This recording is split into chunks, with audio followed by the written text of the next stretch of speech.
Putra Pangestu berawal dari kesenian musik jalanan dan sekarang berubah menjadi sebuah gerakan pengabdian masyarakat yang beralamatkan di Jalan Poncowati RT 8 RW 2, Sumberanom, Karanganom, Klaten Utara. Dengan pembina dan pengasuh M. Zuhri sebagai penyuluh agama Islam,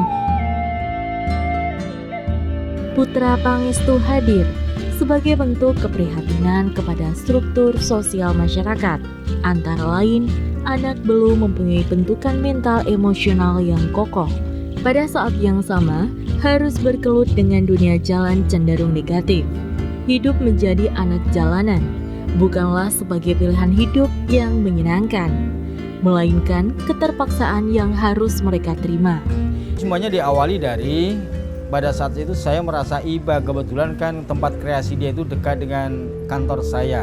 Kasihan juga melihat mereka yang kayaknya nggak ada yang ngurus, dan kemudian mereka punya satu gerakan-gerakan yang menurut saya itu arogan.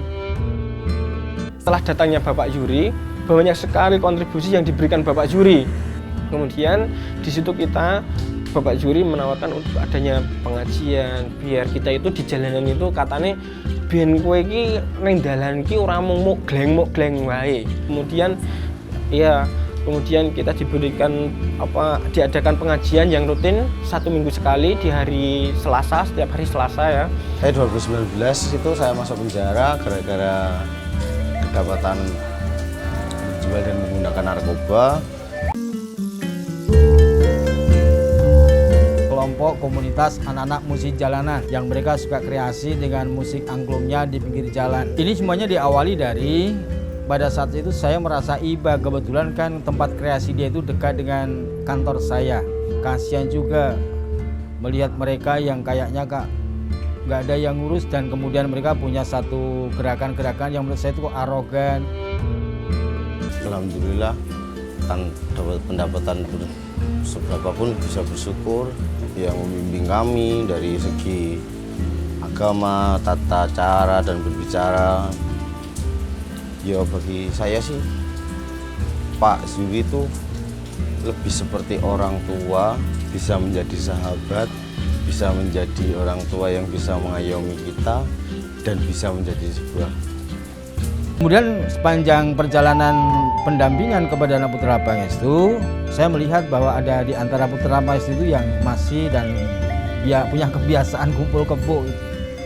Hingga kemudian mulailah saya tanya satu persatu, apa kamu suka nggak sama dia? Suka Pak. Kalau saya nikahkan bagaimana? Boleh Pak. Baik, jadi di antara mereka itu kemudian ada yang saya proses persyaratan pernikahan. Hingga kemudian di antaranya ada yang saya nikahkan. Itu si Dimas dengan Reni saya nikahkan. Kemudian Redban dan Ayu kemudian juga saya nikahkan.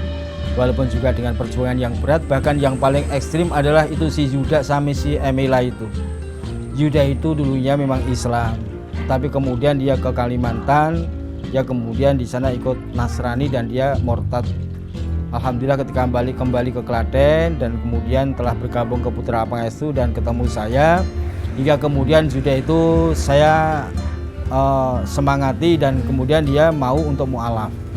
Akhirnya alhamdulillah Yuda itu mu'alaf, dan setelah itu pula Yuda kita nikahkan dengan Amelia. Alhamdulillah berjalan dengan baik, karena saya berharap nanti anak-anak Putra Pangestu ini dari jalan menuju ketaatan dan kemandirian.